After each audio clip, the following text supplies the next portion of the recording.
Hace algunos años estuve en Vancouver, en Canadá, y conocí a un salvadoreño casado con una peruana. Él había llegado, me dijo, huyendo de su país por problemas de la guerrilla de aquella época, y me contó que cuando llegó estaba solamente con su ropa puesta, no tenía nada más. Y allí los latinoamericanos lo ayudaron mucho a establecerse. Me contó que un día, después de hacer sus compras en un mall, en un gran centro comercial, en la parte de ingreso de mercaderías cerca de los estacionamientos, vio que arrojaban a la basura muchos pasteles, tortas completas. Me dijo que se acercó y preguntó por qué estaban haciendo eso, ¿no? Y le explicaron que la política de esta panadería, pastelería de prestigio era que si en 24 horas el producto no se vendía, lo botaban a la basura. Entonces, pero que no tenía, esta persona, este trabajador, no podía entregárselo a él, que tenía que hablar con la administración. Efectivamente, este amigo salvadoreño fue a la administración y le dijo que si era posible que él se los llevara en lugar de que lo botaran a la basura. Y dijeron que sí, no había problema.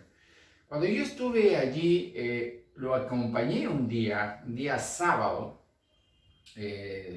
prácticamente los días sábados que habían acordado hacer esto. Él fue conmigo en una van sin asientos para poner ahí todos los pasteles. Ingresamos a la pastelería, que ya todo lo que estaba en exhibición había cumplido 24 horas, ¿no? Eran tortas de exhibición completas, de lujo. Llegamos y todo lo que estaba en vitrina, todo lo llevamos. Yo recuerdo entre unos 80 o 100 pasteles completos exquisitos, ¿no? Y lo llevamos y al día siguiente él tenía alquilado un gimnasio de un colegio y ahí ponía mesas, ¿no? Y pusimos todos los pasteles enteros y también porciones, y café y bebidas, ¿no?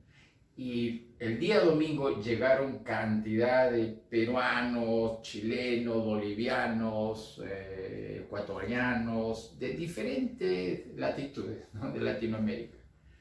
Se saciaron completamente con todo lo que hubo allí y se llevaron tortas completas para sus hogares. Voy a leer en el Evangelio de Mateo, en el capítulo 14, un pasaje muy conocido sobre el milagro de la multiplicación de los panes y los peces. Está en los 4 evangelios y se complementan la información y los detalles. Yo luego voy a hacer uso de lo que está escrito en cada uno de ellos. Capítulo 14, versículo 13.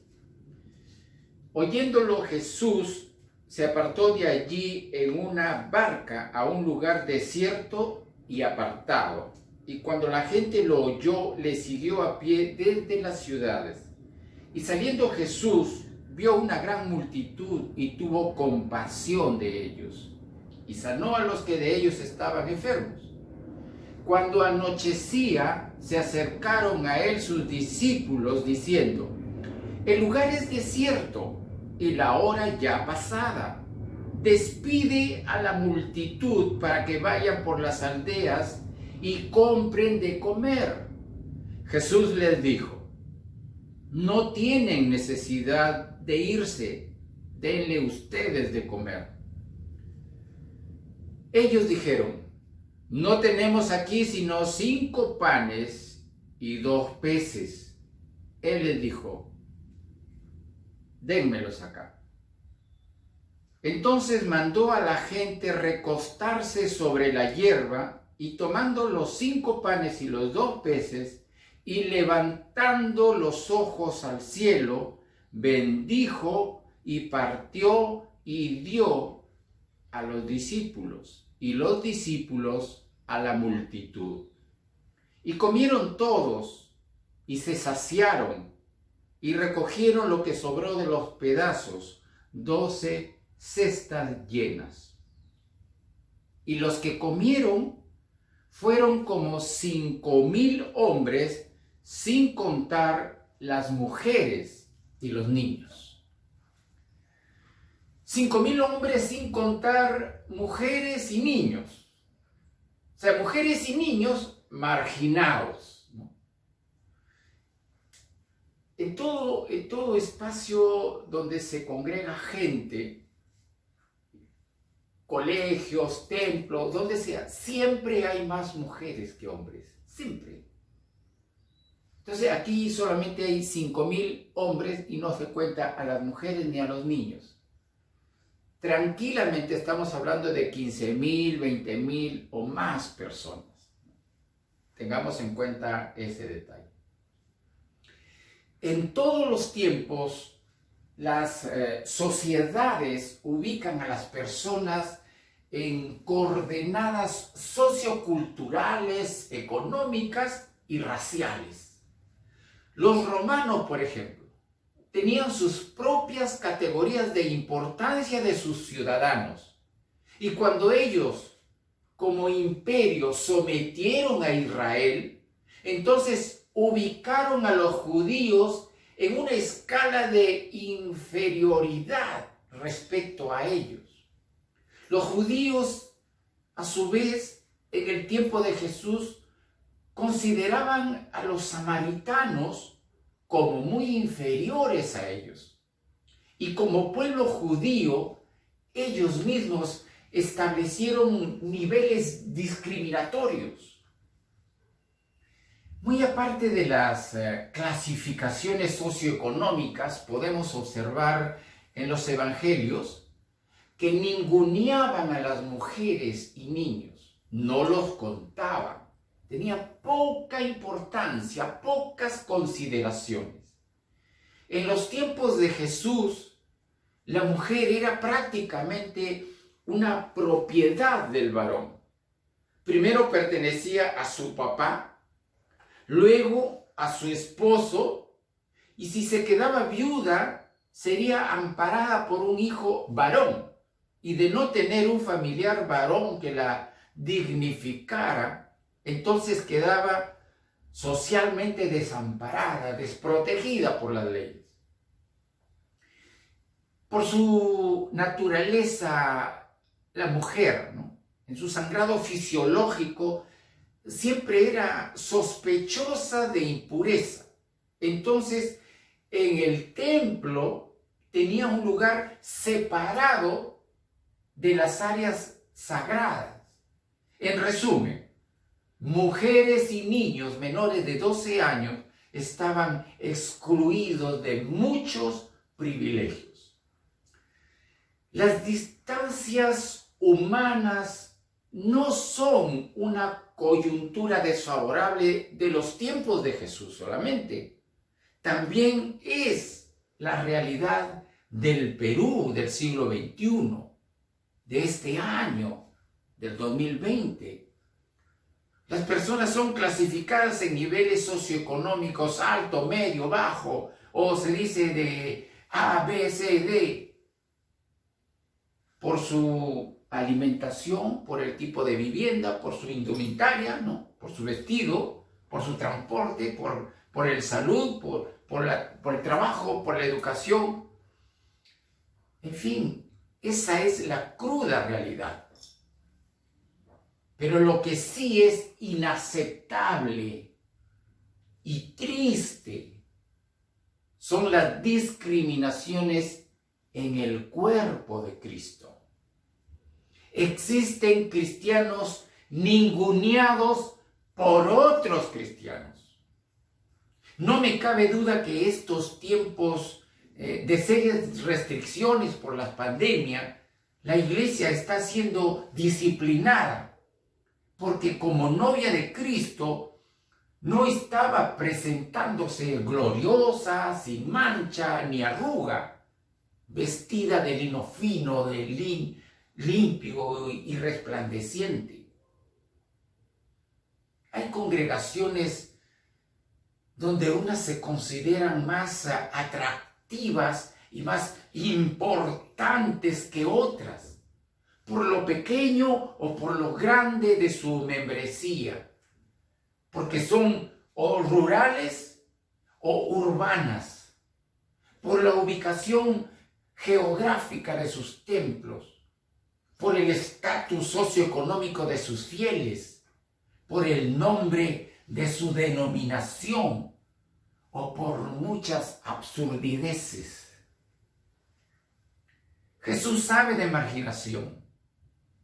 María, su madre, estaba por dar a luz, pero nadie le dio posada. Los ningunearon como una familia de poca importancia y tuvieron que recibir al recién nacido en el anonimato, en un establo, en una cueva, en una roca. Las sociedades indiferentes, las sociedades indolentes, están desunidas por diferentes intereses. Para los demás, los llamados marginados no son nadie, aunque lo sean. Si estos marginados hacen arte, les dirán que eso no es arte, sino artesanía. Si practican alguna manifestación cultural, les dirán que eso no es cultura, sino folclore. Más que seres humanos, los marginados son vistos como recursos humanos. En el pasaje de los evangelios se dice que la escena tuvo lugar en el desierto, pero no es el desierto árido, no el desolado, sino no habitado. Estaba empezando a anochecer, también dice. Los discípulos, tratando de desentenderse del tema, tuvieron la ocurrencia, la iniciativa de decirle a Jesús: despide a la gente para que vayan por los campos, por las aldeas y compren comida. Es decir, los privilegiados discípulos del Señor que están junto a Jesús en la parte alta del monte se desubican y ven a la desconocida multitud que no tienen ni rostro ni nombre. Con tamaño desdén prácticamente están sugiriendo que Jesús deje de enseñar, ¿no? Porque en otras palabras, no despide, o sea, ya termina tu sermón, ¿no? Termina tu tema y despide a la gente para que se atiendan por su propia cuenta. Después de todo, ¿no los convocamos? Ellos vinieron solos, que asuman sus responsabilidades. Pero Jesús ve a la multitud con compasión, porque los ve como ovejas que no tienen pastor. En Mateo 14, 16 Jesús les dijo: no tienen necesidad de irse, denle ustedes de comer. Y con esto, ahora sí, los discípulos están en aprietos. Ante el desafío, Andrés, uno de los discípulos, encuentra a un niño con 5 panes de cebada y 2 pescaditos. Y lo trae a Jesús para que vea la intención de querer alimentarlos, ¿no? Esa es la viveza, la criollada, ¿no? Ahora sí, seguramente los despedirá, porque ¿qué es esto para tanta gente? Jesús, por su lado se dirige a Felipe, porque Felipe era de la región de Betsaida, donde está teniendo lugar este evento. Y le dice: ¿dónde compramos pan para que coman estos? Y dice Juan 6, 5 y 6, que Jesús le preguntó para probarle, porque él sabía lo que había de hacer. Y aquí hay que detenernos a pensar que mientras estamos atravesando dificultades y nos debatimos en qué hacer, Jesús ya sabe lo que va a hacer. Mientras nos aturdimos calculando resolver nuestros problemas, Jesús ya sabe lo que va a hacer. Otro detalle. Jesús le dice a Felipe, le pregunta: ¿dónde compraremos? ¿Dónde?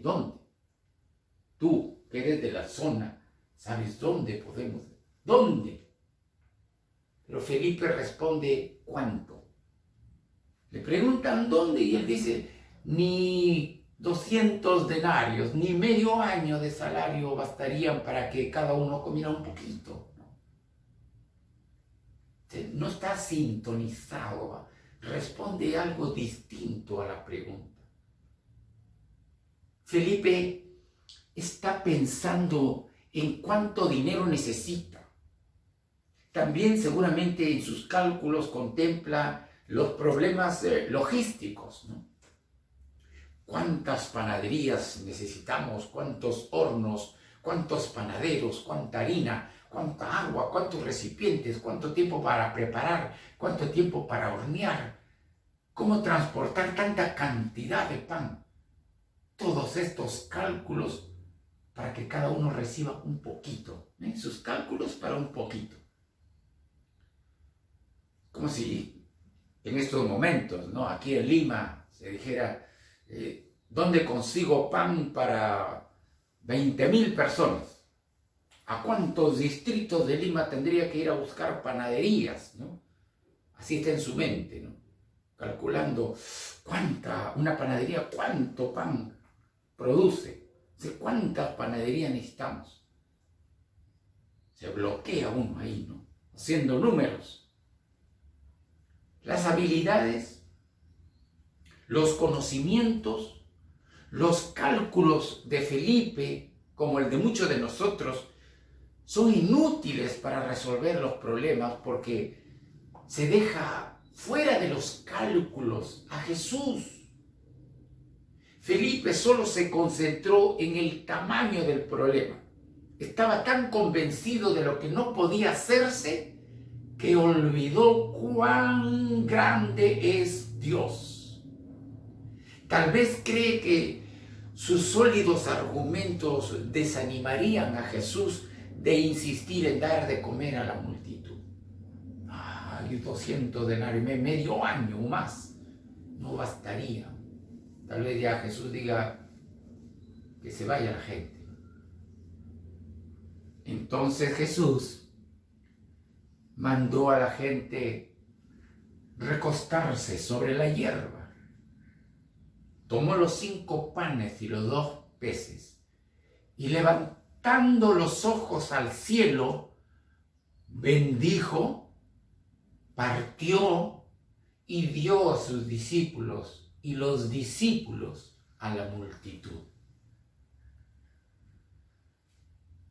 Según Marcos, mandó que se sentaran en grupos de 50 y de 100, listos para comer. Siéntense para comer, como si hubiera comida. Eso es fe. Llama a las cosas que no son como si fuesen. Y fue un niño que, como una mujer, no están contados, un niño no contado, quien proveyó los panes y los pescados para el milagro. Dios usa a gente que nadie cuenta, Hasta tú mismo puedes ningunearte, pero Dios cuenta contigo. Los panes de cebada que dicen los evangelios. La cebada se utilizaba para comida de animales y para la gente que era muy, muy pobre.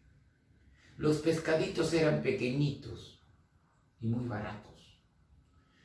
Las cosas pequeñas, las cosas de poco valor, no deben ser despreciadas. Cuando Jesús toma en posesión los panes y pescados, todo cambia. No fueron panes y pescados enteros que se multiplicaron. Fueron panes y pescados partidos. Se multiplicaron los pedazos de pan y los pedazos de pescado. Y fueron multiplicados por división. Multiplicación por división. El niño dio a Andrés, Andrés le dio a Jesús, Jesús le dio a sus discípulos y los discípulos le dieron a la gente. El dar multiplica.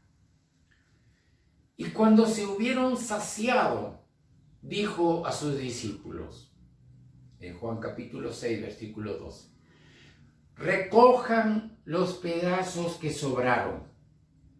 Y recogieron de los pedazos 12 cestas llenas y de lo que sobró de los peces. Aquí es importante mencionar el problema del desperdicio, que es muy común. La tendencia humana es que cuando uno tiene estrecheces, cuida sus recursos. Pero en cuanto tiene lo suficiente, los desperdicia. Es la cultura del despilfarro. Y ahí podemos recordar al hijo pródigo. Hasta que aprende a valorar los algarrobos que comían los chanchos. Era la tendencia. Cuando no hay ahí, uno ya recién valora o toma conciencia. El milagro de Jesús incluye recoger lo sobrante y es un mandato. Dice, recojan los pedazos que sobraron, para que no se pierda nada, dice.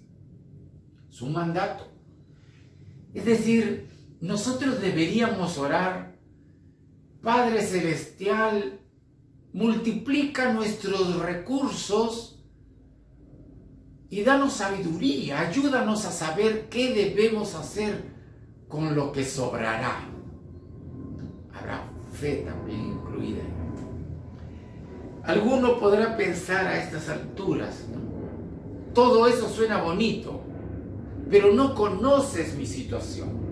Y tienes razón, no conozco tu particular situación. Es más, yo no tengo que conocer tu situación. A quien necesitamos conocer es a Dios y sus promesas. Para Dios no hay nada imposible. Los problemas son permitidos por Dios para mostrarnos nuestras deficiencias, de manera que podamos ver sus suficiencias como nuestra única alternativa. Qué pena que la mayoría de personas en nuestros días estén ansiosas de ver los milagros de sanar enfermos, pero no pueden ver el milagro de cada mañana, que vuelve a salir el sol, el milagro de la vida, el milagro de la familia. Acerca tu oído al pecho de tu ser amado y escucha su respiración y escucha los latidos de su corazón. ¿Hay milagro más grande que eso?